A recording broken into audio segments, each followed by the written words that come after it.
you've been through the good, the bad, and sometimes maybe, you know, the ugly as well with Prestatyn, haven't you? When I first took over, it was, you know, I was 26, I was playing, I had the opportunity to still go back and play in the league really, or at least in the National League.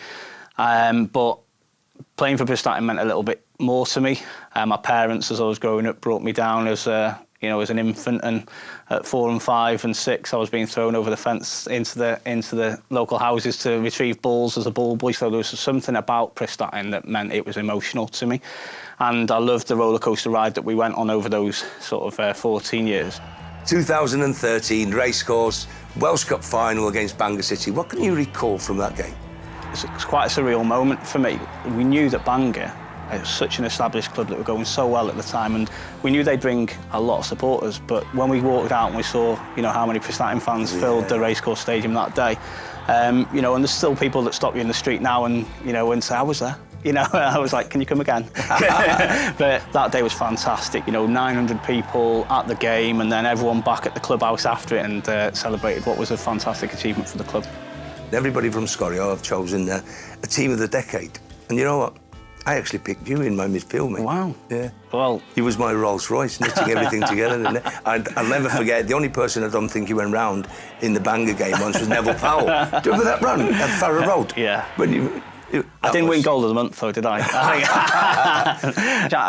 I work in Bangor quite a bit at different points, and there was a guy, he said to me that he was one of the guys that thrown a cup of tea at me when I was taking a corner on the last game at Farrow Road. But he was quite pleased with it, so I shook his hand and we had a laugh about it. But like, there was something in those games, you know, the tight Farrow Road stadium. Late goals, there was everything, wasn't it? Oh. Late goals, there was always like dramatic comebacks, and some of those games to look back on are games that I'm sure all players on both sides, you know, speak to ex-Bangor players about it, and, you know, we all remember those games quite fondly.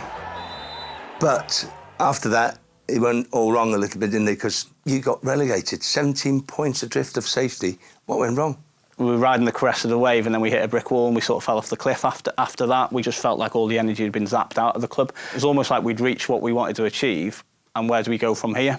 So the best thing we did was we regrouped. We built a new team of young local lads, and we've the same dream again. Do you want to play in the Welsh Premier League?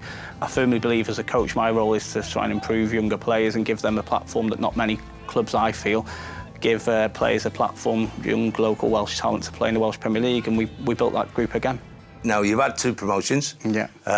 You're looking for your 3rd. You're flying high as a football club. Well, Flint are pushing you really hard in the league, but you've got a huge game on Friday.